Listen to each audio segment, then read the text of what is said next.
You are now listening to Random Ramblings with Rob.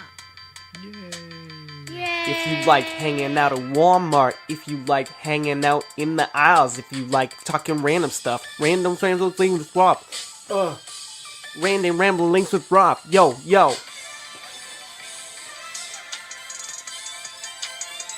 Random Ramblings with Rob. Walmart talking, or random Roblings with Rob. Rob. What up, everybody? This your boy B-Rob, and I'm back with another edition of the Random Rambles with Rob podcast. First and foremost, I'd like to thank you, the listener, for coming back each and every week, or however you listen to podcasts. If you're a brand new listener, I appreciate you very much for giving my show a try. If somebody recommended you to me, give them a crisp high five if you're in the vicinity. If not, you can send it via Skype, Snapchat, Instagram, or however you want to send your social media requests with high five emojis and whatnot. As per usual, I have a guest with me on this edition of the show, and I come across him from what I would like to call now, since we've hung out in person and exchanged those crisp high fives that I was just telling you about. The guys over there at the Cult 45 podcast, I told you a couple weeks back about the H-Town Podfest that we had here in Texas. We all got together, we podcasted, we hung out, we ate Vietnamese French fries, which I said before sounds a little bit racist, but they were delicious nonetheless. We consumed alcoholic beverages. We exchanged buttons and pins and stickers and freaking business cards and whatnot. So I'm listening to their show, and I hear this gentleman on there promoting the movie, promoting how he feels about the DC and Marvel universes and whatnot.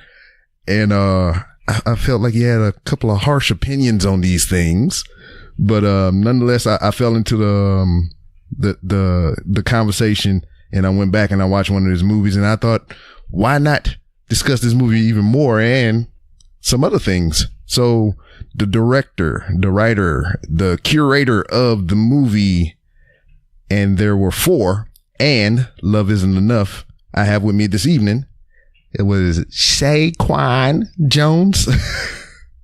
Yo, what's good, Rob? Thanks for having me. I didn't know that you were close to Randy and Brandon, so now I got to get my guard up because they tried to jump me on their podcast. You know. Oh yeah.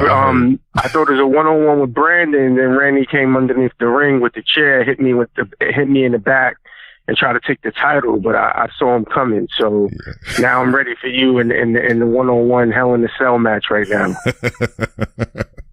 I like that.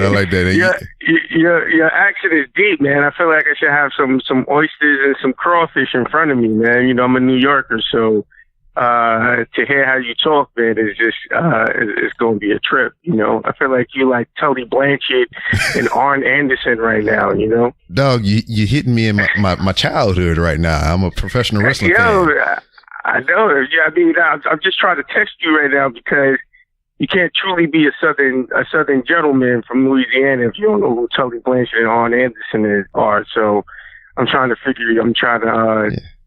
grapple with you a little bit, test the water, see how much knowledge you got right now. Arn Anderson, I mean, the best spine buster is in the business, man. Oh, spine buster, yo! I'm dealing with a veteran right now. I like that.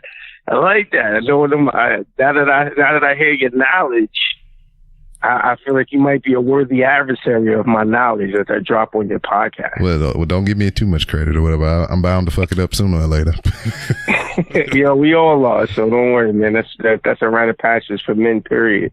Yeah, so I got to sit down and watch, and then there were four, and I thought you gave it an interesting twist. I mean, it kind of phased back and forth between a show element that you would watch like on the CW or something like that, and to like the reality of the actual actors within the show and whatnot. But before we even touch on your movie and everything, I mean, you're a writer, you're a director and whatnot. You make these films. What was the catalyst for all that? I mean, what got you started? Well, I don't like to say these things, but I look at myself now and I see a little gray hair, and I look like I feel like I'm getting like an old man now. You know? Oh, I know. I see your Instagram. So, I played football in college and I used to box, but I realized, as I get older, that those things aren't going to bring me riches. You know what I mean? Like, I'm not going to quit my job and become a professional boxer or, run a 4.40 anymore. But one day I had this like sort of self-reflection at 35 years old that I'm going to work for somebody for the rest of my life. I could do I could do well, but I won't be rich. So what can I do to be rich? And when I say rich, I'm not talking about just, monetary gain, but feeling fulfilled in what I love to do and wake up and feel good about that. And the only thing that I knew that I was going to be able to do to be rich was to do what I loved, and that's to make movies and to write. So, my MBA is in finance, but I never had a chance to go to I never grew up in the movie industry. I didn't have the movie background. So I knew that it was going to be kind of difficult for me to pull like this Sylvester Stallone and get funding to be Rocky. So I knew I had to do it myself. So I just looked up, video camera equipment. Being in New York, I know a whole bunch of people and I know a whole bunch of actors. So I was like, you know what, let me just buy my own equipment and then, recruit the actors. But then I looked up how much the equipment costs and I immediately realized that this is not, this is going to take a true leap of faith, And I was on the train on the way to work, and then I was like, this equipment is, $15,000 just for a good camera and some lights, Yeah. And I had put it away, and by the time I read the newspaper, my horoscope said, I always wish I had the clip. I clipped it, but I never did. That's just one of my small regrets in life. But the clip said, now is not the time to second guess reinvesting in yourself. And I knew right there that it was like either Jesus or like, or Constantine from DC Universe telling me that I needed to really, take a leap. And I bought the equipment. Then I called up Shadner Iferine, who I knew back in Brooklyn. And then I said, let's do a movie. And we just went from there. Now, not to sidetrack you or anything or whatever, you bring up Constantine, which I think is very funny. That's me and my wife, one of our favorite movies to watch. And Keanu Reeves, can you imagine if I always thought like Justice League was so terrible, right? But what if out of the blue, Keanu Reeves comes in and brings back, Clark Kent, a dead Clark Kent from the dead, and that's the reason why he came back to life in Justice League. But I love that other movie myself, man. So everybody is not that creative, though. Yeah, that's why I did. That's how I needed to end to do my movie, and I'm a comic book fanatic. So, but I knew it was going to be difficult to get money to produce a movie. So that's why I ended before it came to life. It wasn't. We weren't able to have a movie that was complete comic book based. So I had to write two stories. Just based off of budget issues. So that's one of the main reasons why the concept went from real life or, real television life to fiction life or comic book life within the movie. Yeah, and what you did, which I wish professional wrestling would follow the same concept, is like you interwove all the characters into each other throughout the whole story and everything. That's something that's lacking, especially in WWE television. Yeah, but really the concept came from the movie Crash. Yeah, I just wanted to be in a situation where, how do you make so many different people connect? I think that you being in my age group, our movies used to make us think, and but now if it's not served to you on a platter, You know, people aren't being challenged anymore when they go to watch a movie, or if it's too difficult to follow, they turn it off. And I felt like, you know, I wanted to have a story that brings us back to old school writing and putting everybody in together and trying to find a way to actually marry the real life portion to the TV show.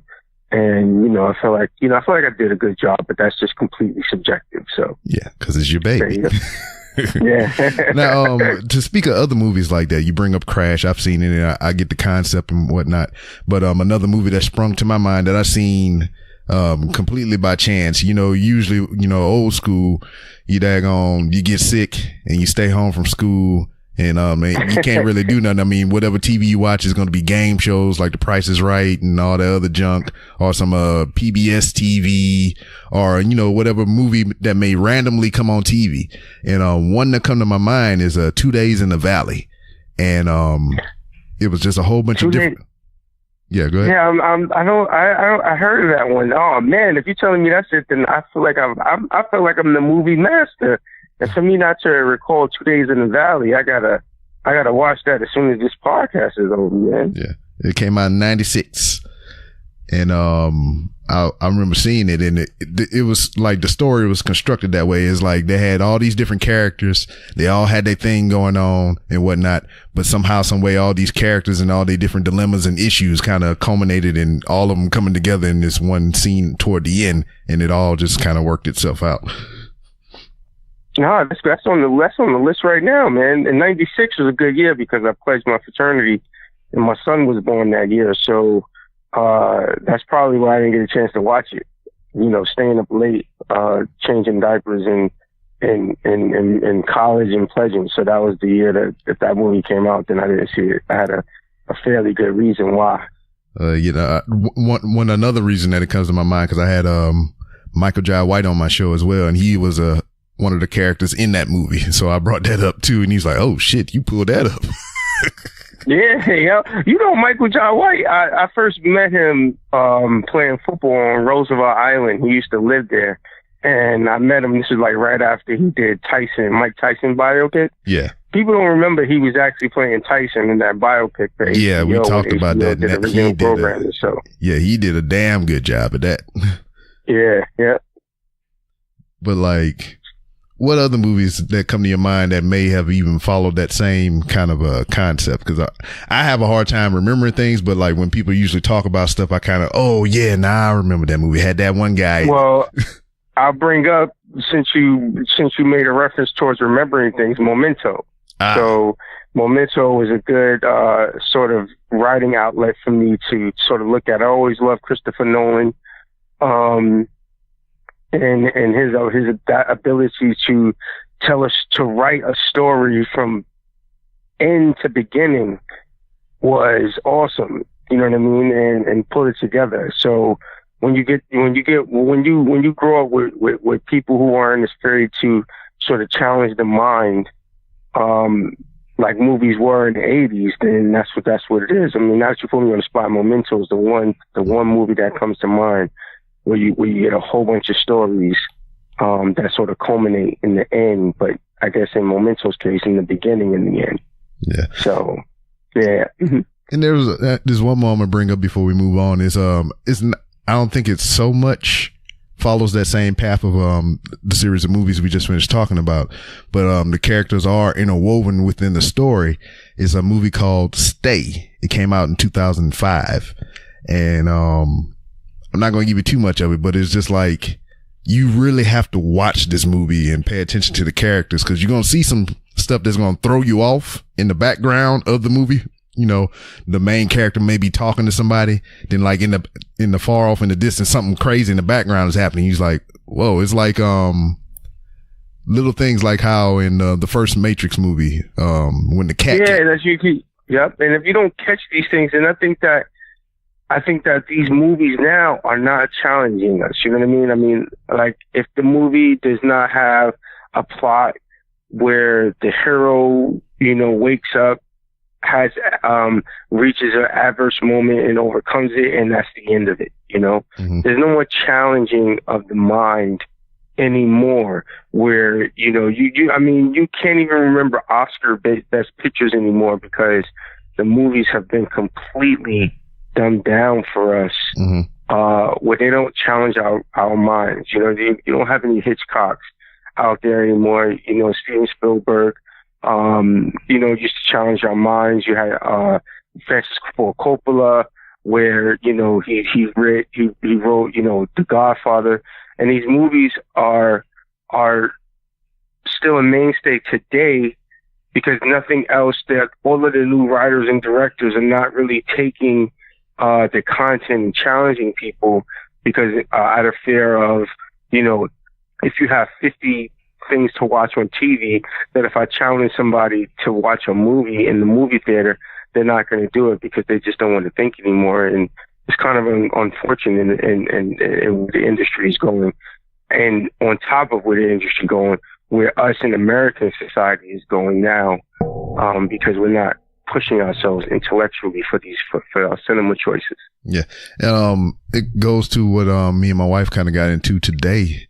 I was talking about the thing with Marvel and Netflix. How they've been pulling off all the shows like Iron Fist and Daredevil and all these other things. Well, Iron Fist definitely deserved to be pulled. Like, yeah, I get you. I mean, everybody. I was defending it for a while or whatever, but I look at it as like, I mean, yes, it could have been way better than what it was, but I just took it as it was just a piece in the bigger picture.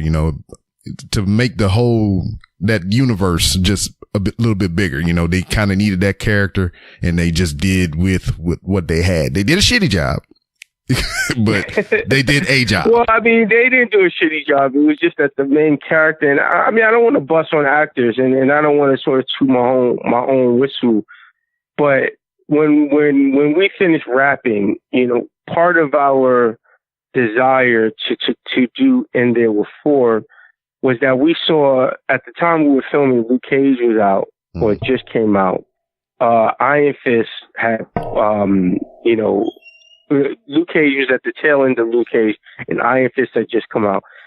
Daredevil, all of their fight scenes were the stories were great, but the fight scenes were horrible. And all of the Defenders, even Jessica Jones, it's like they went for actors who couldn't even throw punches. And for us to be able to do the fight scenes that we did for this movie, in comparison to the fight scenes in the Defenders or all of the Marvel Cinematic Universe on Netflix outside of Punisher, I felt like that was a great achievement for us, because if you look at it from a small scale, what Netflix tried to do with the Defenders is basically a small scale Justice League. Yeah. I mean, sorry, a small scale Avengers, because they put the Punisher, they put Daredevil, Luke Cage, Jessica Jones, and Iron Fist all together, and then put them into one movie. But I just couldn't get into them because the fight scenes were so terrible, Yeah. And then I kind of figure that the characters that they had, other than the Punisher and the Daredevil, they kind of relied on their strength. That's why the freaking moves weren't as crisp. Because I mean, realistically, if Luke Cage hits you once, I mean, what does he need to know how to do a back handspring corkscrew kick? Nah, motherfucker just need to hit you once. Jessica Jones, the same thing, but they could have made it look better. The first fight scene in Luke Cage was terrible. He puts on a hoodie and he picks up a couch, and now he's in a car door in the drug den,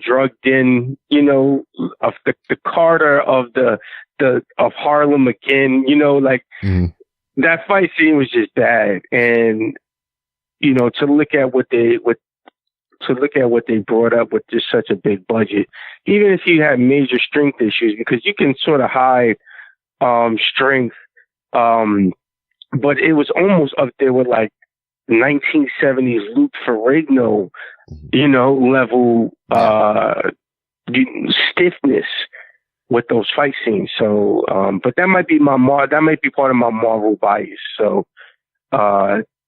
yeah, that was my idea on why I couldn't fully engage. I mean, as a comic book fan, I watched those movies, but those shows, but I couldn't fully engage in them because of the fight scenes, which is terrible. Yeah. I mean, as far as fight scenes in the movie go, what are some of your top picks? All right, so for fight scenes in movies, or do you want to? Because I mean, we could go comic book movies, or we can go movies, and I need a little bit direction from the great Rob. You know, okay. You can't just give me. You can't just give me a steak. Give me 2 steaks and not tell me what's the seasoning on the steaks, man. Come on. Well, the seasoning. You got to let me know. The seasoning would be hooks, rubs, and spices, which you can get 10% off your order if you use promo code 3RShow on Etsy.com. So that's going to be the seasoning right off top for anything. All right, first of all, I got to ask you a couple questions, man. Are you a Marvel or DC guy? I mean, you went to Constantine, so you got my juices flowing, making me think you're a DC guy, but that might be you trying to rope-a-dope me. Well, see, this is the thing. I'm just on the side of what I like.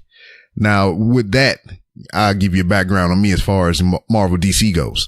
I'm not a comic book reader. I haven't read any of the comic book. I mean, I know the lore from people who have read the comic books and just a little bit of independent research that I've done on my own, you know, just looking into characters, you know, not through the comic book stuff, but just researching online and everything like that.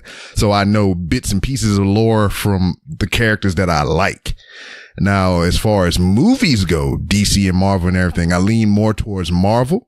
But there's a lot of DC stuff I like. I mean, Michael Keaton is my Batman, but freaking, the dude who does the voice in the Batman animated series, that's the voice I hear in my head anytime I hear a Batman character. Oh, yeah. Convoy. Yeah. Convoy. Kevin Conroy. Yeah. Kevin Conroy. Yep. Yeah. Yep. And then, no, he's great. I mean, have you watched those 1990s Batman shows, animated series? Yeah. Did you watch them or? Yeah, when it was actually on. Amazing. Yeah, when it was actually on TV, that's when I was watching them. And then I had surgery a couple years back, and I was just laid up, and I just decided to go through and watch them all again within the past 3 years. And I mean, they still hold up to me. Yeah, no, man. You know, they're all on Amazon right now. Yeah. So if you have like a Prime membership, you get to watch them all for free. But then when, you know, like I couldn't really fully embrace them when they came out in the 90s, you know, because, you know, I was in high school when they came out. So, you know, you watch them because you watch them. But as an adult, if you watch it now, you get such a great appreciation for the writing and this emotional Batman and the characters. And when I watched them as a grown man, I wanted to do so much more research because you know the reason why they actually canceled the series was not because of any monetary issues. They just ran out of ideas because they explored so much of Batman and everything he was that they didn't want to start messing up the storylines by putting in, you know, bullshit episodes just to feed into, you know, people wanting to watch. Yeah, and that's another thing too. I mean, do you think a lot of shows would benefit from adopting that thing or whatever? Just say you have a story from A to Z, and you can knock it out in maybe, let's say, a season or maybe even 2. I mean, is that a good plan just to, hey, this is only going to be a 2-season run, or this is going to be a limited run, and this is the story? It depends on what you are. You know, you can't do that to a character like Batman, because he's so emotionally, people are emotionally invested in that character. Mm-hmm. That if you do it for 2 seasons, then they'll revolt, you know. But if you do it on a level, say, like a Constantine, which I feel like you know, DC is pushing very hard with their animated movies of him right now, then you can definitely get away with Constantine. Yeah. And if you want to do something with Constantine, would be good because he's not a fighter. You know what I mean? Yeah. So you can hide a lot of his if you do a TV show, you can hide any flaws in the actor's, you know, combat ability or hand-to-hand combat, because Constantine's character just isn't a fighter. You know, he fights if he has to, but he uses his intellect. He uses, you know, his ability to use magic, and the storylines would drive that type of show much better. But to answer your original question, if we're gonna go action, you have to start watching Thailand movies. You know, if you watch The Raid 2. Oh yes. You watch A Night Comes for Us, which is available on Netflix. If you see the work of like a Gareth Evans or all of these Thai movie directors, you know that they are doing violence in a way that is so creative and gruesome.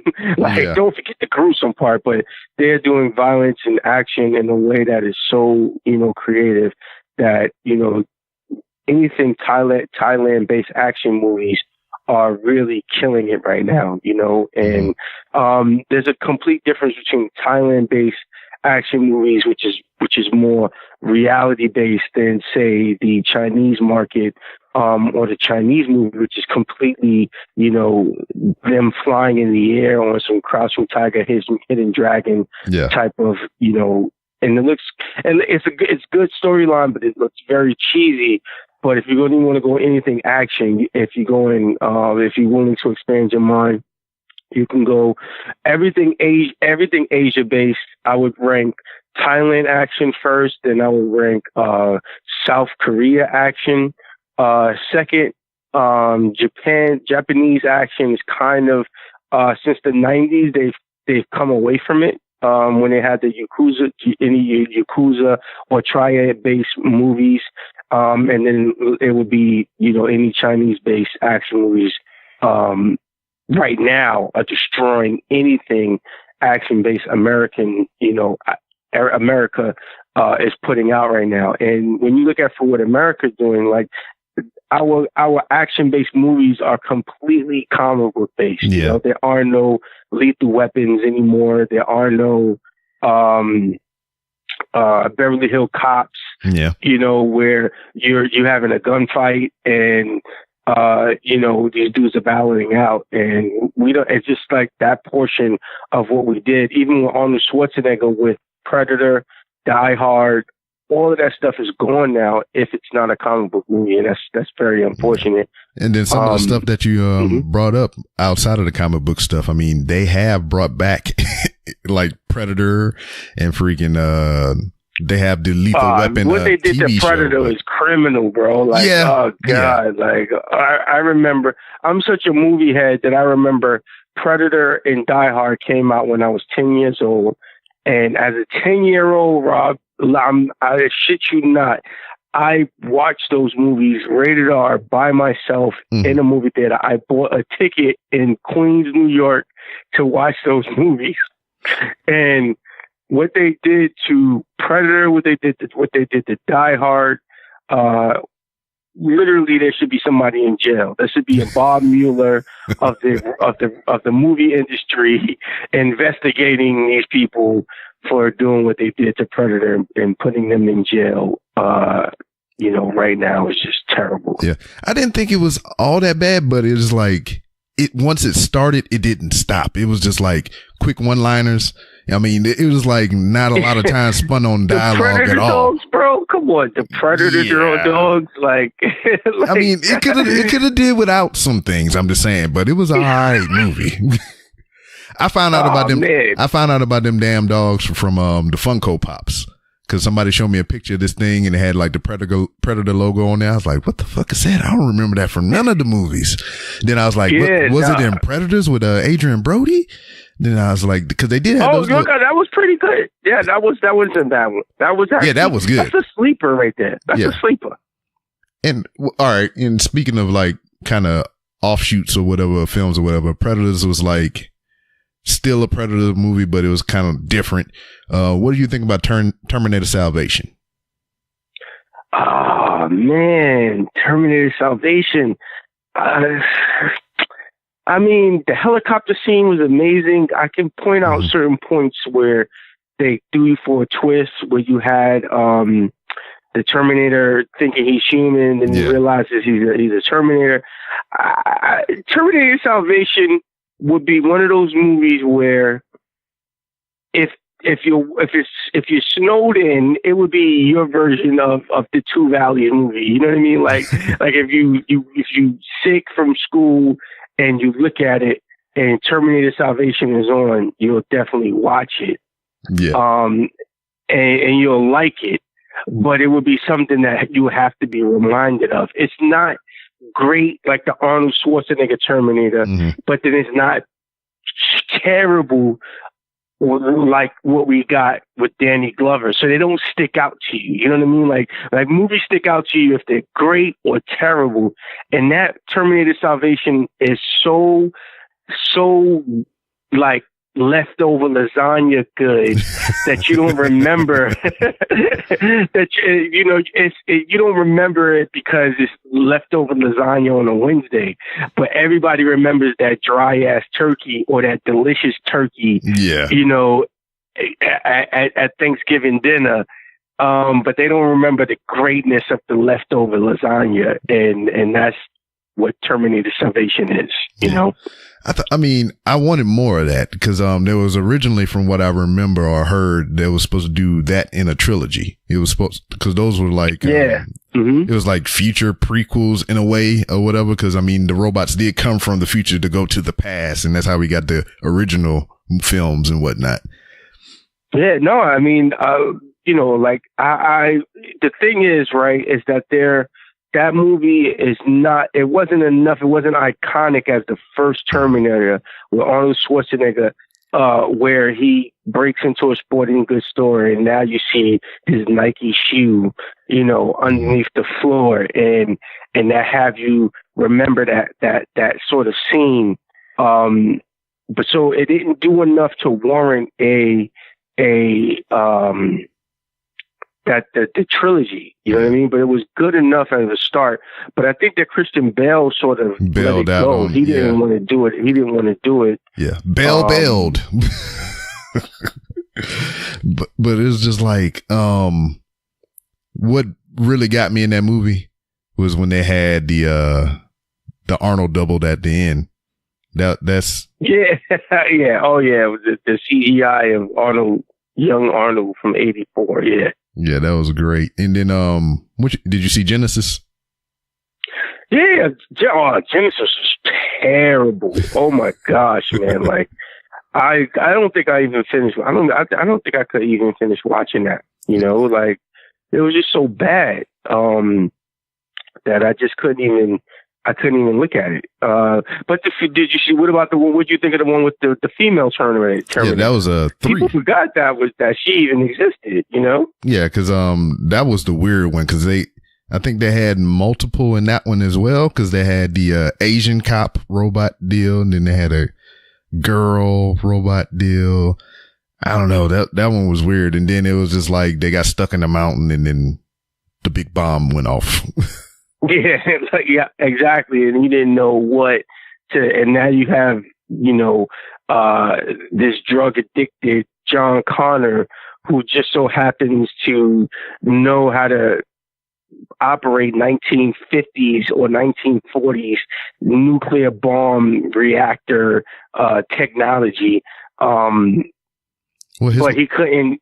He knew how to do that and to rig an ATM machine in Terminator 2. Yeah. But couldn't get his life together because he was a drug addict. Like, they destroyed it. It was just bad, man. So part of my motivation for me to do movies is because I didn't want to coddle the American, audience anymore. I feel like, we have dumbed down pretty much everything, including our movie choices. And I was like, you know what? I want to put together something like this movie that challenges us, that gives you a good action base and gives you, black superheroes on a level, that you can, relate to as a minority. Mm-hmm.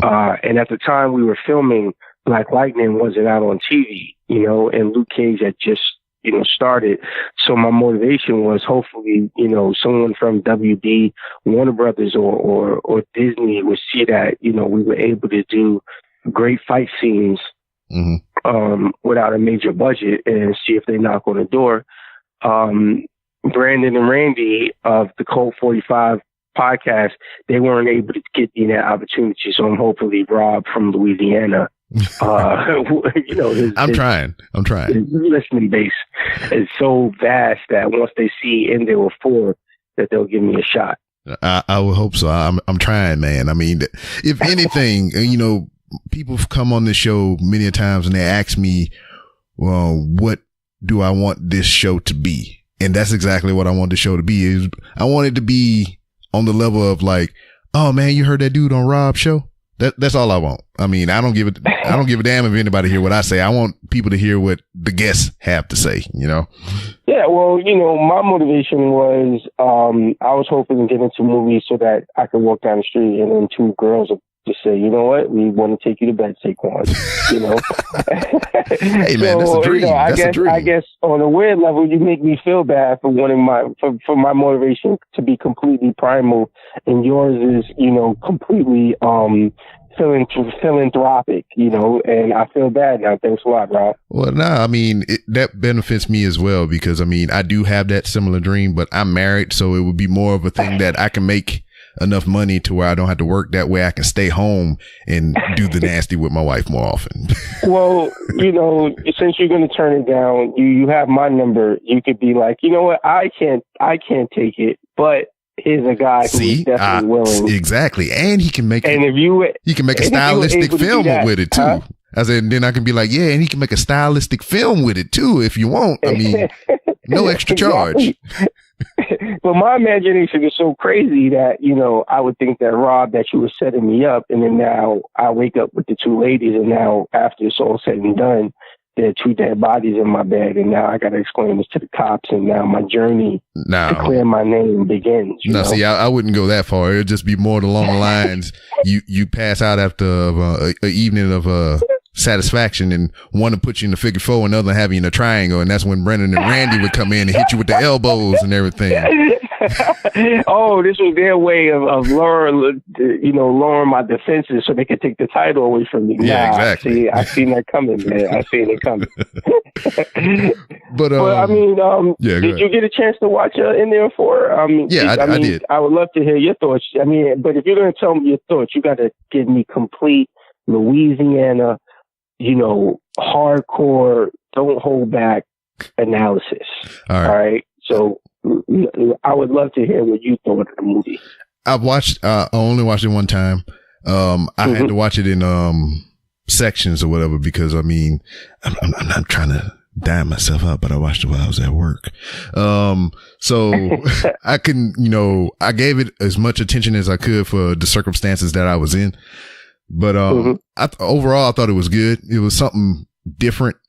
It's like, it's kind of what you were saying. It was, I've seen a lot of what's here now, and it was nothing like what's here now, So, yeah, we were, and just to give you an idea, at the end of the movie, the bank scene actually happened to us in real life. I'm not sure if you got a chance to watch it past the end credits, but there's a picture of me and my two friends, Terry and Sean Hines. They're actual lawyers, and we went to a football game, and this was like right after the George Zimmerman incident with Trayvon Martin. We were leaving the football game, they were giving away baseball caps, but it just so happens that it was raining that day. And we all, we dressed according to the weather. So you have, me having an MBA and, working in finance, and you had two lawyers, which is Terry and Sean. Terry's one of my closest friends, and I base the character of Terry in the movie off of him in real life. So we were leaving this football game, and Terry, had to deposit checks because he's a lawyer. Sean was in law school at the time. He's a little younger than both Terry and I, but he was in law school. He's like last year of law school, and studying for the bar at the time. So Terry had to deposit checks, and we just saw this lone white guy. I don't even know. I look back at it now, and we still talk about it to this day. Like, I think they took the ATM machine away because it was like in a secluded area in Coney Island. Mm-hmm. And it was still, Coney Island hadn't been, completely gentrified as it is now today. But we were walking back to the car and we saw this lone white guy and at this Chase Bank, and Terry is like, yo, I want to deposit these checks. And this was like literally right after Trayvon Martin and George Zimmerman. And we were seeing that it was raining. We had hoodies on. We had the baseball caps that they gave us at the movie. We didn't even think that there were going to be any, television cameras around at the time. So all the ATM footage we see would be this white man getting his money, and then 3 shadowy black dudes in the back of him, waiting in line for Terry to deposit these checks. So, we didn't want to, and here it is that even from our standpoint, all of us were fathers, all of us own property, all of us own businesses, and this white man would have just seen 3 shadowy black dudes in the back of him. Yeah. And even if we looked at this objectively, as black men, if something happened, would we be able to make this man feel like he should have, if he was armed, that he should not have taken the gun out. So that portion of the story actually happened to us. Obviously, the fantastical moments are what happened at the ATM machine. I don't want to give away the story. Yeah. Hopefully people go out and watch In There Were Four and see what happens at that ATM machine. But up until that very moment, that really happened to us in real life. And what I wanted, one of the part of the motivation for In There Were Four was I was going to make a movie about that happening to us in real life. And then I always wanted to make a black comic book movie with black characters. But I didn't have enough money or enough story to do both. Yeah. To do them separately. So I came up with the storyline to do them both at the same time. And then marry my passion for comic books and then marry, this actually happening to us. So if you ever get a chance to go back and watch, just fast forward past the credits, you'll see a picture of me, Terry, and Sean at that football game that night that we took a selfie, and we always will reflect on that ATM moment, that if that man was armed and Terry wanted, if we didn't convince Terry not to deposit those checks and this guy was armed and he shot us, that would have been the last picture in our cell phones of that night. So, that whole ATM machine was real, and to see it play out, still to this day, as I write it, it brings me back to that night. And it's kind of terrible to say that this white man would have killed us. You know what I mean? Like, yeah. I'm pretty sure maybe he was an angel white dude. Yeah. But, at this, at this point in time, like in that situation, you can't be, too sure, if this guy is armed or if he's not. So, yeah. I totally understand that. It's just like, the reality bits of, the movie and everything is just like you were saying, it's pretty much 2 movies within one. I like how you transition in between the 2. Like you have a scene of dialogue and everything, and whatever happens in that scene happens. And then somebody can be looking at TV and the show, will be on the TV, and then it would transition to the show through the TV and everything. I did enjoy those bits of the film. And then, as far as, them talking to each other, the dialogue, it was just like you're hitting all the points that's happening to black people, like the whole scene that you was just mentioning about the ATM and all that. It was just like it was very conscious. It was like, we know the gravity of this situation is 3 black guys in hoodies walking down the street. So, how you think this is going to look to somebody else? So, yeah. And it's unfortunate that, society, these images, have programmed even black people to, look at each other in a way where I can't wear a hoodie. You know what I mean? Or if I wear a hoodie, then, when you listening to rap for the last 30 years and you're looking at, any imagery of black males being criminal, criminal elements, you wonder why why we think like this.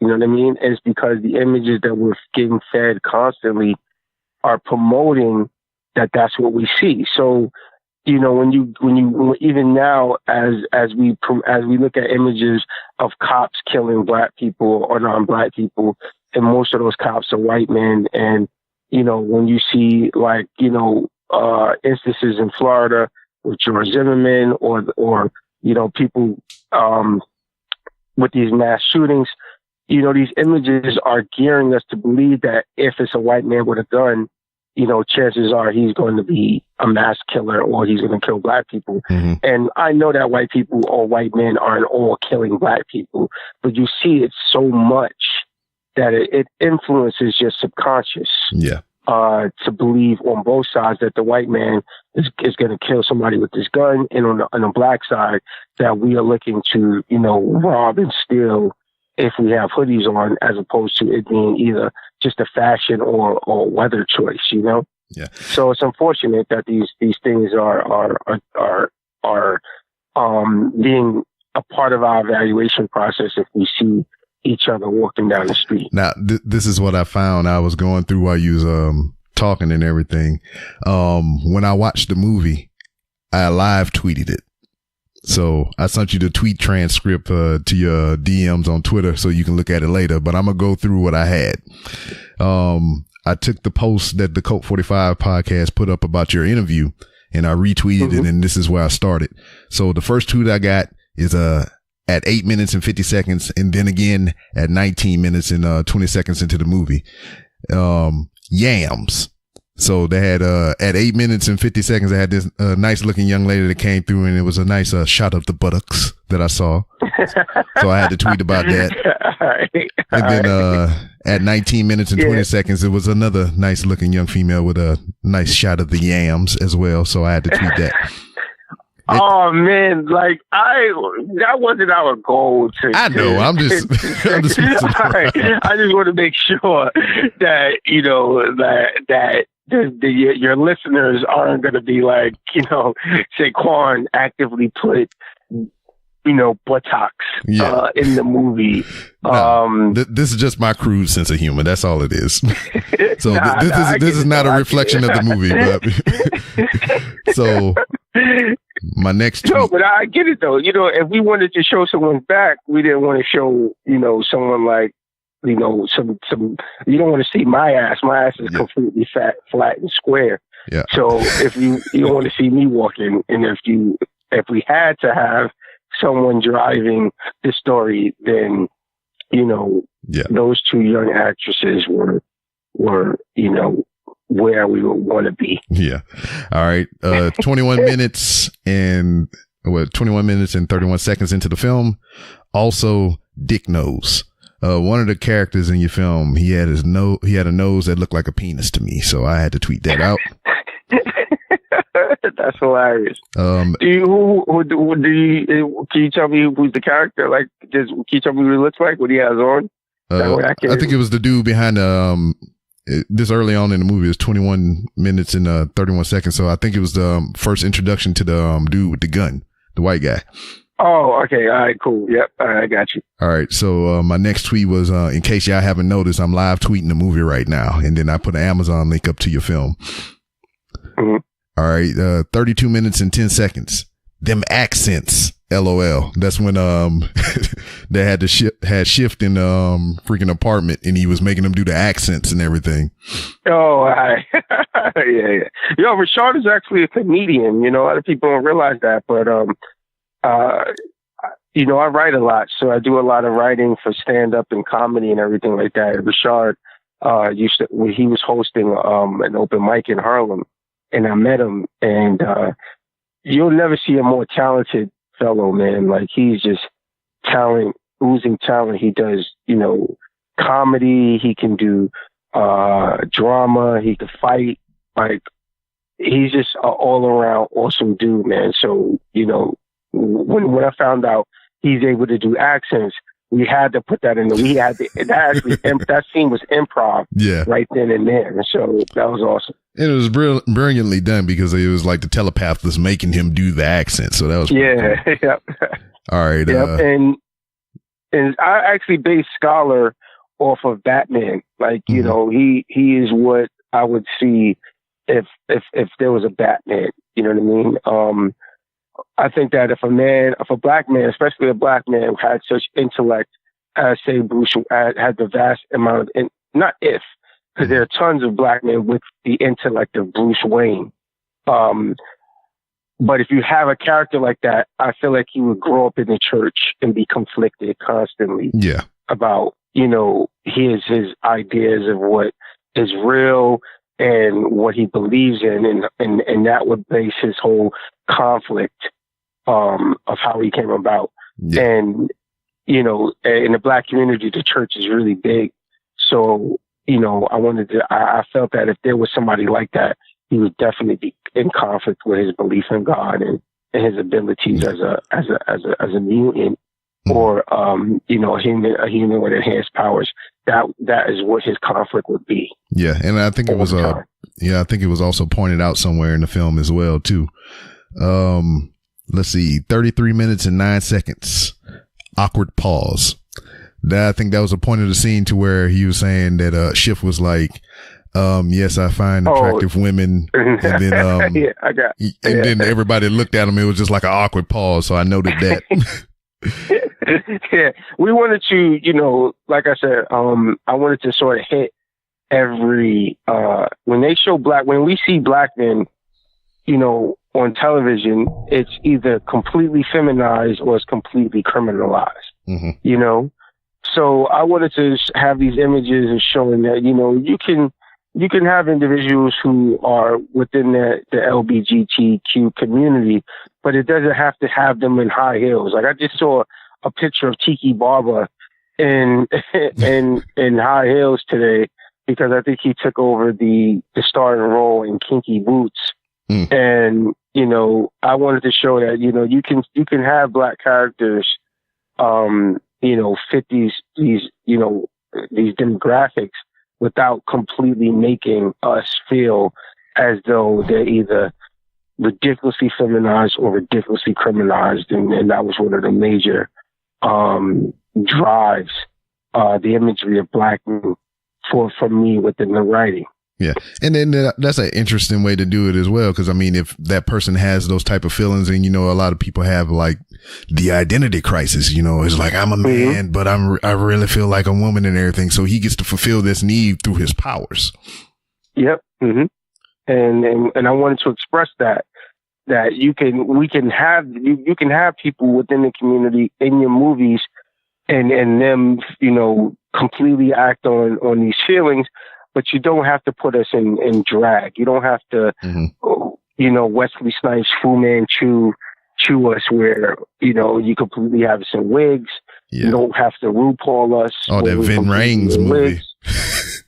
And that's what's happening to the imagery of black men, and probably 80% of all of our images that we see on TV, music, and media. Okay. All right. 37 minutes and 4 seconds. Cutie Pie. It was another nice female on your screen. Yeah, she was in our you're talking about the girl captive in the basement, correct? No, this is a little bit further. I think it was somebody just walking by somebody in the bar or something like that. Oh, okay, I got you. Yep. All right, 40 minutes and 6 seconds. I got a gif of a guy walking down the street, because there's a lot of walking in this movie. Well, there's not a whole bunch. It's not as much walking as Love Isn't Enough. Trust me. Brandon and Randy, they watch Love Isn't Enough too. And we talked about it on that podcast. And I did not realize how much walking I put in the movie until they pointed it out. So, in comparison, you won't see how much it is in that one as you do in this one. So there you go. All right. In 42 minutes even, I put silence. I forget what was happening in that scene, but like nobody was talking. It was just like a bit of silence. I think somebody said something and everybody was just like, whatever. All right. I got to look at where you at. I'm trying to mentally draw a picture and the progression of the movie. And I can't get that one right there. So, but once we get off this podcast, I'll definitely fast forward to 42 minutes and see what that's all about. 47 minutes and 50 seconds. The more you know. That's when he was breaking down the theory about the twins and everything. Oh yeah. Okay. Mm-hmm. All right. Now, how did you feel about? Did you? It's crazy because that's my most awkward component. A lot of people sort of have they either love or hate it. There's no in between. Trying to remix our historical figures, throughout history and making them into superheroes. So that's a completely, based on the feedback I get, people either love that or they hate it. There's no in between with that portion of it. All right. Well, I didn't hate it. I thought it was something different. And, what we was talking about earlier. I mean, a lot of this stuff is formulaic. I mean, it all falls in the same category or whatever, but this was something different. And I wasn't opposed to the idea because, I mean, I don't read a lot, but when I do read things, I like to read stuff that's kind of like out of the realm of normal. So like, I think one of the books that I've read in the past was Abraham Lincoln Vampire Hunter. So. Oh, yeah. Mm-hmm. Yep. So, I mean, I thought that was pretty good because it was different. I mean, it actually gave his life's history with vampires sprinkled all over it or whatever. So, I mean, I enjoyed that shit. The movie was a different subject, but I mean, the book was okay. Yeah. The movie, I actually thought that was actually a sleeper hit for me, I actually enjoyed that movie. I wish they probably did a part 2. Yeah. But it's crazy how, that's another movie that's like that's lasagna, you know what I mean? Next day lasagna. It's not, it's not great like a turkey. It's not bad like a turkey, but it's lasagna where you don't really remember it until somebody brings it up in a conversation and you're like, oh yeah, that's pretty high right there. Yeah. See, the only thing that kind of spoiled it for me was because I read the book prior to the movie. So I read the book, I dug the book, and then I seen it was making the movie. I was like, oh yeah, this is going to be good. And then it was like, all right, it's all right. I see what they did. Cause there was no, like his homeboy, the black character, Falcon or whatever. He wasn't in the book. It was another white guy. So, I mean, they changed up a lot of stuff for the movie's sake, which it wasn't a bad choice to go that route, but it was way different in the book. Also, we still on the twins thing. I went to 49 minutes and 34 seconds.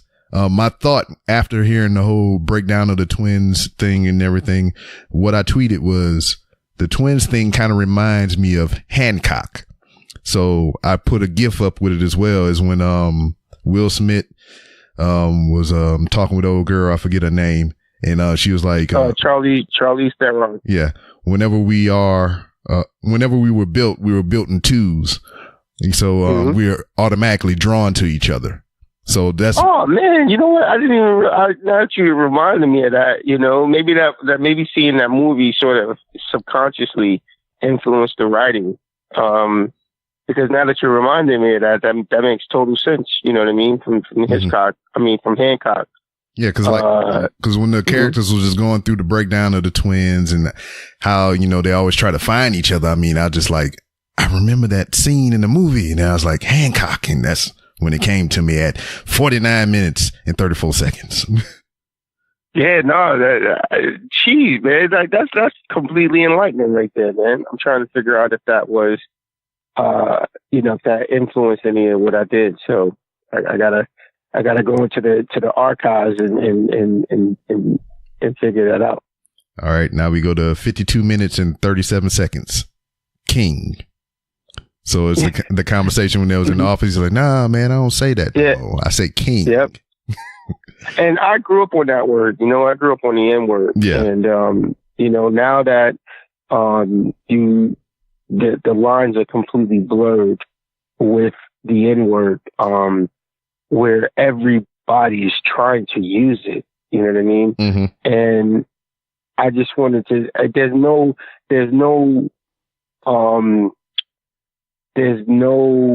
pass that you can give now. Mm-hmm. You know what I mean? So we have to get away from using it so that we can actually, confront anyone who does use it. Yeah. You know what I mean? So that's why I wanted to sort of get away from using the N-word now. And if we as, black men are calling each other king, that we can't accept, someone like Louis C.K. doing, stand up and saying the N-word, even if it's in a comedic, manner, Yeah. Yeah, I let it go a long time ago. Cause I said it heavily as a kid. I even knew when I was saying it that it was kind of wrong, but it just wound up becoming plain speak, in conversation and whatnot. But, when I joined the military at 18, it was just that's a no fly. You can't say that word anyway. So, people still do it, but ever since then I stopped saying it, or, I've minimized the uses of the word. So I don't say it as I'm completely conscious of saying it. Mm-hmm. When I'm pissed off, it comes back like an accent though. I got you. I'm not sure how you've ever dated a woman from the Caribbean, where they can hide their accent, but if you get them mad, then they will bring it out. You know what I mean? And that's what the N-word is for me now. Yeah, it's. I'm completely conscious of it. I hide the fact that I use it. But if I'm pissed, if I'm looking at something on the television, mm-hmm. and there's so much shit on TV now that makes you mad now. Yeah. That it will come out in completely emotional situations. Yeah, exactly. So I can give you my instances or whatever in the existence of me podcasting within almost the past 3 years. There's only been 3 recorded incidents of me using the N-word on the show. One was mm-hmm. on this very show, to where I was telling a story that happened way back when I was in use of the N-word, frequently. So when I mm-hmm. went back into my memory to tell this story, I said the N-word because I was reliving that moment. So, and then another time I was a guest on the hashtag Blackout podcast, and we was reviewing a song or something like that, and I said that in response to, they were talking about it, and the N-word was in the thing that we were talking about, so I said it in response to what we were talking about. And then mm-hmm. the third time was most recently at the podcast fest, when I was there with Brandon and all them for the Coke 45 thing. It was on the Raw cast. And I said it, and I forgot why I even said it. And then I said the same thing I just said to you. This is only the 3rd recorded time in history that you ever heard me say the N-word. It'll come out when you're comfortable. You know what I mean? You around your peoples. It'll definitely come out. But I think that now, now that as I'm an older man, the word. It keeps us down. You know what I mean? Mm-hmm. So if we had king, and especially now as a writer, I know how powerful words are. Mm-hmm. It's an term of endearment, but on a subconscious level, it is completely a word that has kept us down. You know what I mean? And I wonder where we would be if we were taught king instead of the N-word. You know what I mean? Like how different our imagery would be. I just came back from South Africa, mm-hmm. and all of I was in Johannesburg, and all of their imagery on television, the word is only present in music, but if you look at their movies and their television, the word isn't present at all. Mm-hmm. You see people, if I grew up watching that imagery on TV, my sense of beauty, my sense of attraction, my sense of all of those things would be completely different. I mean, you being from Louisiana, what a beautiful Creole woman looks like. You know what I mean? Yes. But if you saw South African TV, you know what I mean, you would have a completely different mindset of how, you know, kinky hair and dark skin is viewed. Not to say that you don't now, but if you saw what I'm seeing on them now, is that they don't even wear makeup in a lot of their movies. You know what I mean? The weed is at I saw so many more women who had natural hair and braids and bald head than I did who had weaves and eyelashes. You know what I mean? Yeah. So our attraction level would be so different had we had a chance to see these things. And I think that part of me writing King instead of the M word is my hope that we change that vernacular so that we're addressing each other in power instead of using that word. Even though we did great by switching the meaning of it, you know, it still holds it back a bit. Yeah. It's just like, I just don't use it. I choose not to use it. But like what you said, only besides those other 3 instances that I stated, it's just like there's been a couple times within the past, you know, couple of years to where it was something so stupid, so dumb that was done that it just came out like without even thinking about it. It just like it enveloped me. It was just like, I'm here now. I'm saying it. And it's just like, but you know, in those moments, even though you they still feel good. You know what I mean? They still feel like, oh wow, it's like having a good drink. You know what I mean? Sometimes, no. you know, you shouldn't be drinking, but you know, you feel good when you have a good one, you know? No, man. So, it's just like, for me, it's almost the opposite. Cause like, it stings me, man. Cause like I said, cause to me, I'm like, I'm better than this. I don't need to be saying this, but I see something so damn stupid and it just, it doesn't even register in my brain to after I hear myself say it. It's just like somebody took me over, they said the word, then they left. And then I'm just sitting there like, motherfucker. But see that's hilarious, yeah. Cause you know, only black men could understand this conversation. You know what I mean? And even though we aren't saying the word, I completely feel where you're coming from. You know what I mean? And that bond, having never met each other face to face, and this is the first time that we've actually had a conversation, and we can relate on how we feel based off of this commonality. Is just, you know, what bonds us. You know what I mean? But I want. Yeah, but I have thoroughly replaced the N word with motherfucker. So I mean, all right. Well, you said a Samuel L. Jackson motherfucker, or do you have your own spin on it, or how? It just comes the way it comes. I'll be like motherfucker. All right. So do you think you rival a Samuel L. Jackson? Like if you had a motherfucker. If we had a motherfucker off. Would he beat you? Yeah, a motherfucker off. Yeah. Does he beat you, or do you pull it out?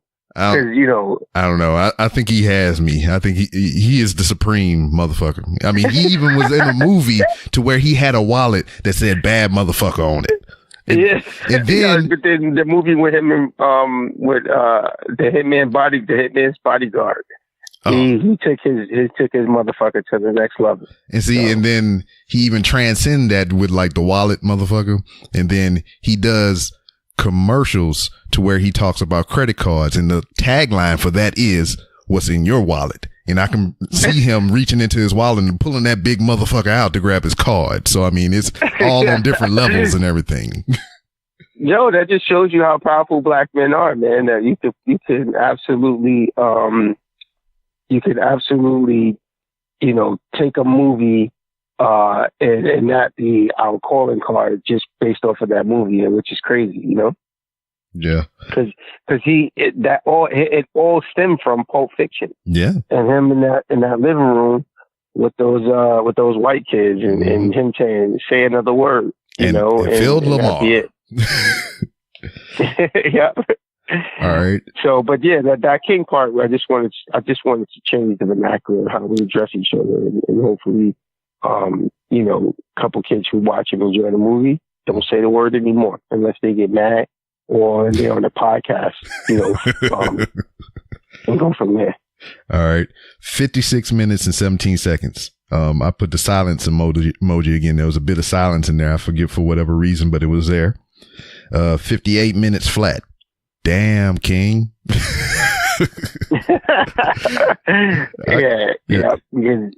I got a chuckle out of that.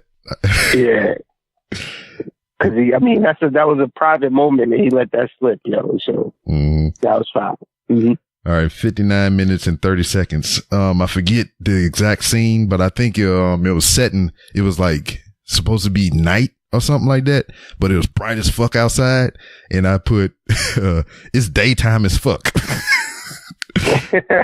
And then I got okay. Oh, you're talking about before they go to the Barclays Center? Yeah. Mm-hmm. Yeah. It was supposed to be in the evening or whatever after work, and it was like bright as shit outside. Yeah, but it's movie magic, so you can't. Yeah. We got to suspend our disbelief or something. All right, forward. We had an hour, 5 minutes, and 50 seconds. I have Goku and Vegeta doing the fusion dance. I think this is where they reveal about the twins and the fusion with the rings and all that. Mm-hmm. All right, got you. And then 1 hour, 6 minutes, and 40 seconds. I put Swerve, and then I got a gif of Tracy Morgan doing plot twist.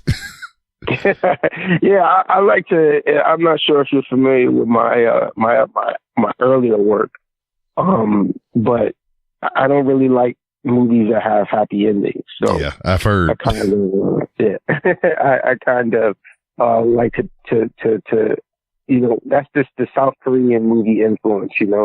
South Koreans rarely have a happy ending in their action flicks, especially their action movies. So that's just what I want to do. In America, we are geared to constantly believe that the bright side of things always happens. Mm-hmm. And, I want to throw the audience off a bit with a different type of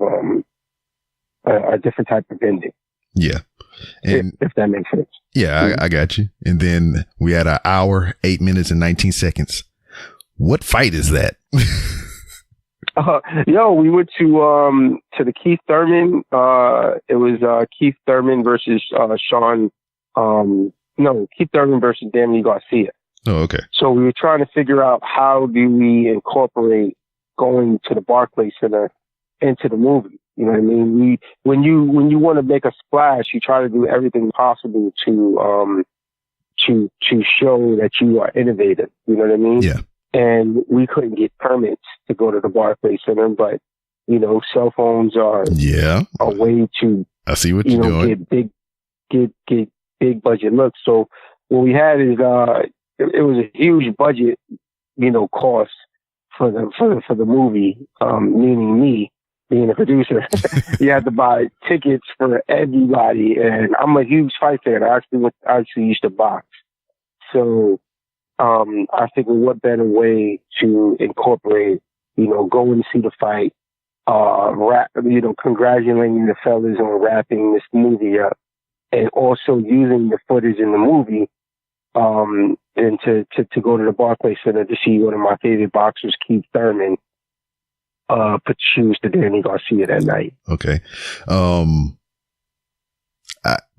I've had guests on the show that have participated in many combat sports like MMA, freaking boxing and everything like that. And I'm gonna ask you the same question that I asked them. What compels you to want to get punched in the face? Well, I grew up in Queensbridge Project, so there's always a machismo component or competitive edge. I played football and I grew up in boxing. All my family, my uncles were boxers. They fought in the Golden Gloves, and when you grow up and everybody's watching, Sugar Ray Leonard versus Marvin Hagler, or Sugar Ray versus Tommy Hearns on HBO. And they're all going to, a house in Brooklyn to watch the fight. Or you're growing up on Mike Tyson, you just want to see what they feel, you know what I mean? And I've lost a couple fights, but I won much more than I lost. So, but people think that fighting is all about brute force, you know what I mean? Yeah. It's thinking. It's strategy. chess. It's not, I mean, you be in the military, man, you know that you can put a million missiles in one location, but you know, there's more than just, you know, blowing shit up in the military. There's more than just fighting. And, you know, I just always wanted to do it, and I did it, and I'm able to reflect on it. And, you know, maybe I think almost a year ago, I had a fight in the gym. This dude was a cop, and we had a fight, and I hit him with a nice 1-2 in the beginning, started admiring my work. And then after that, the dude put the shoes to me, and it gets the juices flowing. You know what I mean? That you still get a chance to be able to defend yourself in that way. It's different. I guess it would be how people feel about guns, which I don't like guns at all. I think that guns are terrible, but I do know on a cultural way to be able to, you know, go hunting is how I feel about boxing. You know what I mean? But I just don't put I just feel like it takes more energy to box than it does to pull a trigger, if that makes sense. Yeah, I got you. All right. 1 hour, 14 minutes, 23 seconds. Come on, breathe, baby Joe. Well, I don't want to give too much of the story away, so I'll just let that. We'll just let it go at that. But like that line in itself was just like to me. That's Tony Laurent. His name was Anthony Laurent. Him being, I met him. He's a frat brother of mine. So, you know, we bonded based off of being frat brothers. But you know, he's just a great actor, and to see him, you know, give it his all on that scene was great. And then I had to pause it at some point here because I noted that. And I believe this is when I was leaving a certain place to go home. So I paused it there. Then I got home and I watched the rest of it. Then I put, I'm all done. Go watch. And then I put another link to your movie there at the end. And that was my whole viewing experience of, and there were 4.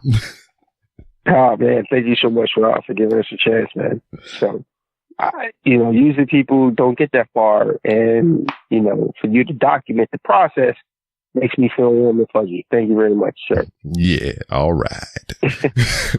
But I mean, overall, I thought it was a good movie, and then I mean, it could go either way because I mean, you could have dove into either world a little bit more, and it could have been its own thing, and you could have had 2 movies if you wanted to. But I mean, yeah, no, that's what we're doing. So at the end of the movie, you'll see the executives say that we have 5 already in the can. Yeah. Yeah. So we're doing we're doing the preliminary work for part 2. Hopefully, like we talked about, someone listens to this podcast, they look at the movie and then they see, you know, the benefit of trying to do a part 2. But we're going to stay exclusively in the comic book world for part 2. And we're going to explore, you know, Militant's wife, his twins, and all the other things. Thrill coming back, and you know, that's how it's going to be explored. But we're not going to go into the real life world anymore. Oh, okay. We're going to go completely into the comic book world. Cool. And then, like, from what I remember of your interview on the Code 45 podcast, I think they were both on that same train as well. As like they wanted more of the comic book world rather than the real world aspect. Yeah, we'll be able to do it now because, you know, obviously we you know, hopefully we can get a couple more dollars, and we know, like, a lot of that, even though I feel very good about the fight scenes, I feel confident that my fight scenes live up or match up to big production works. You know, not on a movie level, but on a WB, you know, Arrow or Marvel, you know, or Marvel Netflix. I feel like my fight scenes and the action scenes live up to those. And now that we know completely what we're doing, a lot of it was basically touch and go while we were shooting it. We had an idea what the shot list would be, but that wasn't what happened when we got on set. Yeah. But now that we know fully what we're doing in terms, because that was the first time I've ever directed any action scenes, and I did the fight choreography. So, you know, now that I know completely what I need, part 2 will be absolutely better. have better fight scenes than those. Okay, so how was that power slam that you took? Yo, people don't realize that. Yo, I'm a huge wrestling fan, so I was happy that I was able to take it. But I was not happy that it was on concrete. I would have much rather it be in the ring. But when you grow up watching ECW as well, you're happy to take those bumps on concrete as well, because you know what they had to go through in order for them to be, extreme championship wrestling. Yeah. So that power slam, the people don't realize that was me who got kicked in the face. I'm also the one who got Stone Cold stunnered in the warehouse. I got arm tour. So I didn't know who had, of the actors, I didn't know who had insurance or not. Yeah. And I have insurance. So, I put the mask on and just went into taking all the bumps, so that the regular actors didn't get hurt doing it. But sacrifices for your art. I had a whole new appreciation for stuntmen and wrestlers after it was all said and done. Hell yeah. I mean, I felt that pain as well. I got a minor in professional wrestling, so I've been through the paces, and it's not fun. Yeah, no, I mean, it's great because you'll get the feel of the crowd, but, day in and day, people don't realize that those dudes are on the road like 280 days out of the year. Yeah. You know what I mean? Up and down.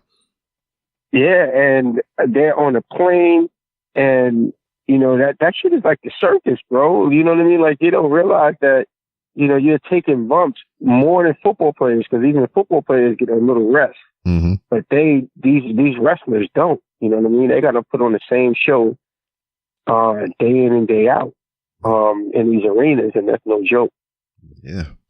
But, man, I'm glad that you was able to, fulfill, something that you had in your head, creatively. And, I think that's what it is with people who have some creative type of talent, that they want to get what's in their head out into the world. Out, yeah. So, yeah, I mean, exactly. And that's, I'm sorry, guys. I was just going to say, I mean, I'm just glad you were able to have that opportunity to get, all that shit out your head, man.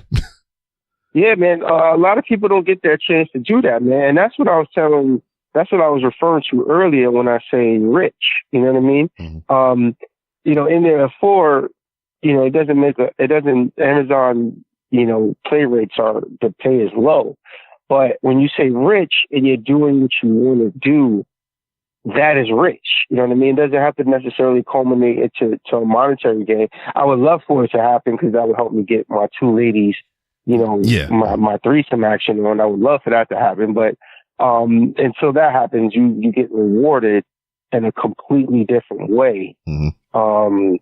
And to get it out, because a lot of people, if you can't get it out, that breeds frustration. You know what I mean? Yeah. And I just feel lucky and fortunate that I was able to be one of the people who get a chance to get what I have in my mind out, and you get to see it. And sometimes it doesn't work, and sometimes it does, but at least it was out there to be judged, and I appreciate that.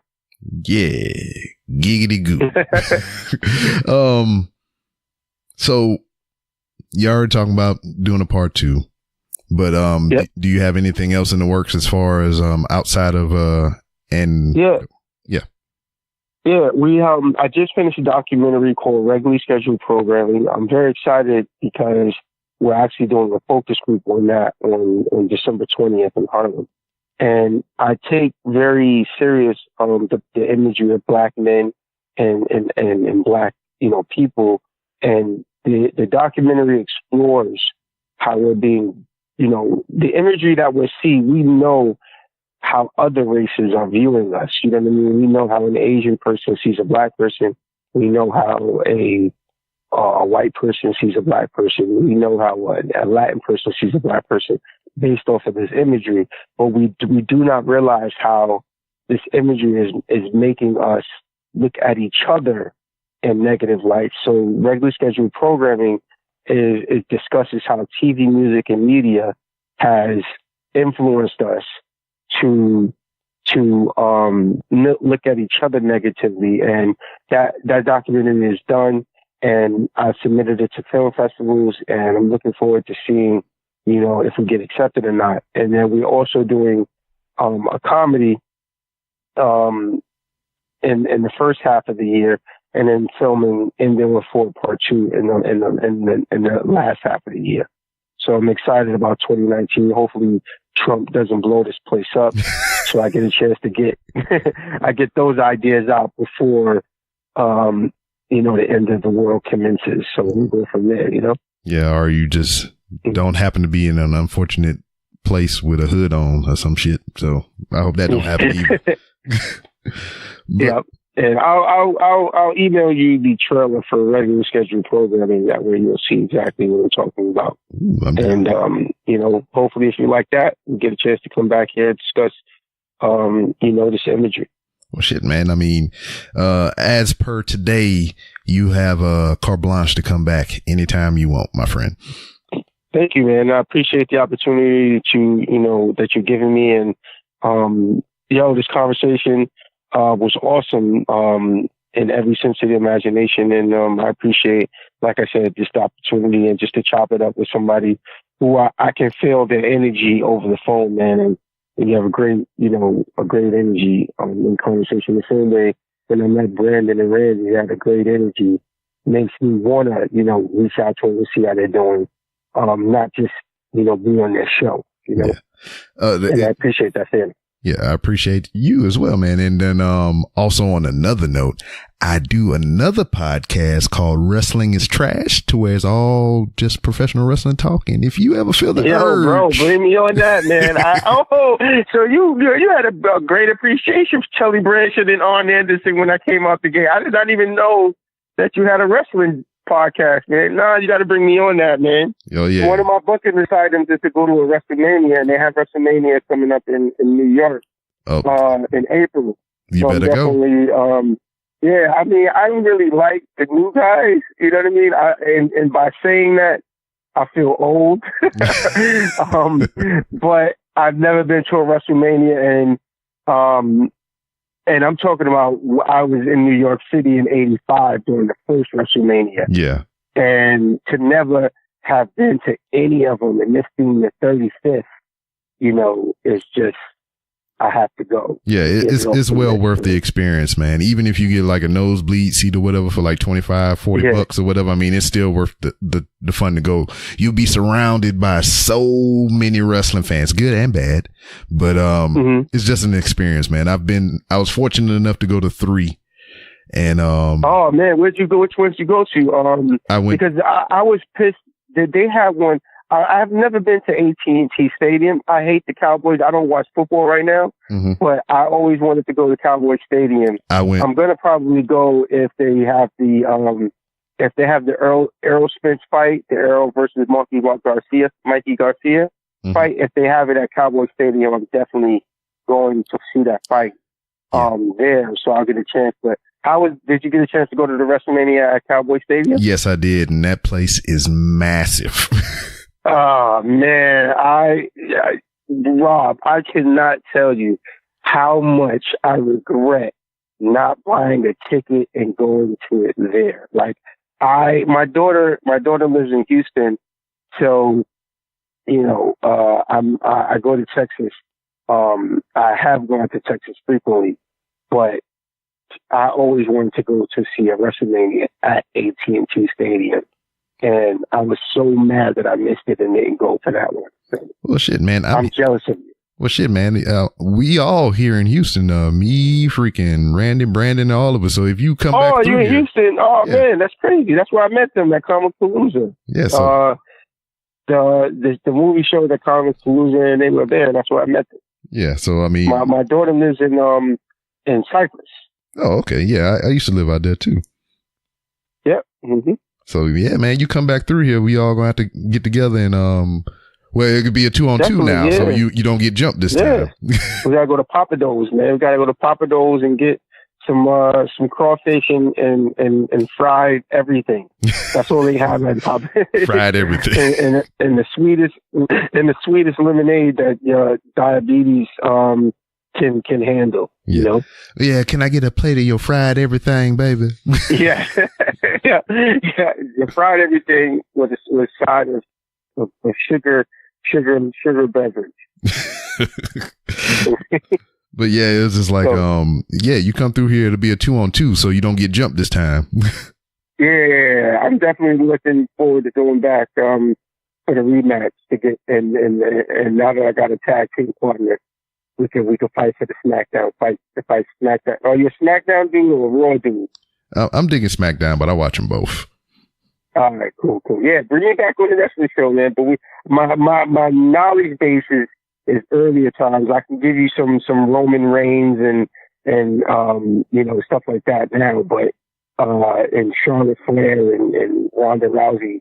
But my knowledge base is definitely earlier stuff. Bruiser Brody, Abdullah the Butcher, and Carlos Colon. Oh yeah, all of those people. So yeah, let me know when you're ready to have that show. All right, for sure. Before we go ahead and ride out, man, let everybody know where they can find you on social media. You can find me on Instagram on Life of Say, and that's LIFEWITHSAY. You can also find me on Twitter at Saquan Jones. And I'm heavily into social media, so as you can see me conversing with you and getting in contact with you, all they have to do is hit me up on Twitter or Instagram, and I'm right back at them. For sure.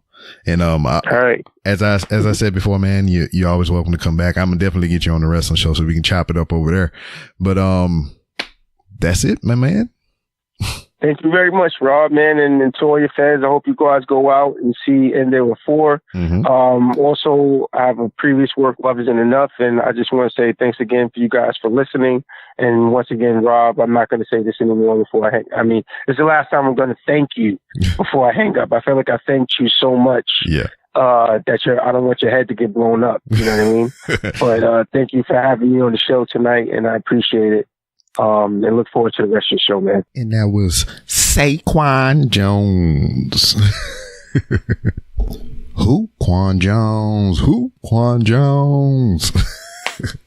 But yeah, actor, stuntman, producer, director, writer, man of many talents, and his contributions to the world is to give us, better forms of entertainment, the form of entertainment we deserve, and also with all his acclaim, his accolades and everything, he desires to build up enough clout to have groups of women offer him threesomes and foursomes and everything like that.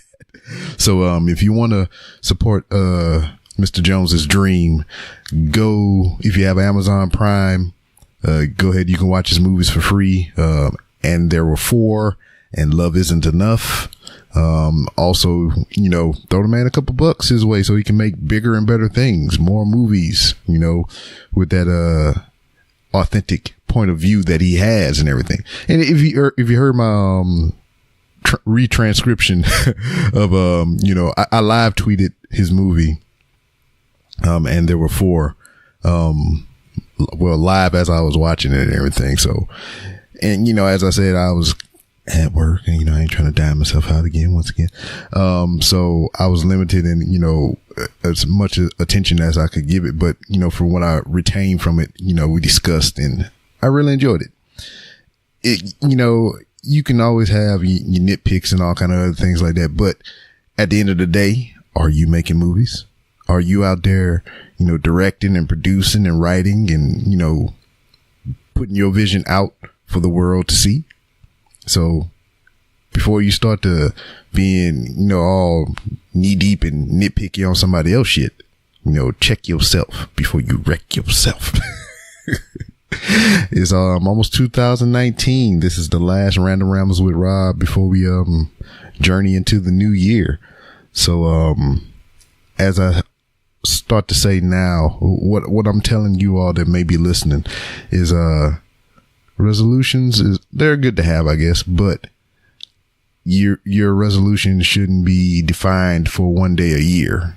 And what I mean by that is, you shouldn't be going through your 364 days talking about, all right, I'm messing up this day. So, it's almost next year, I can start over fresh. And you improve and you make goals for yourself daily. You try to improve daily because nothing is going to happen overnight.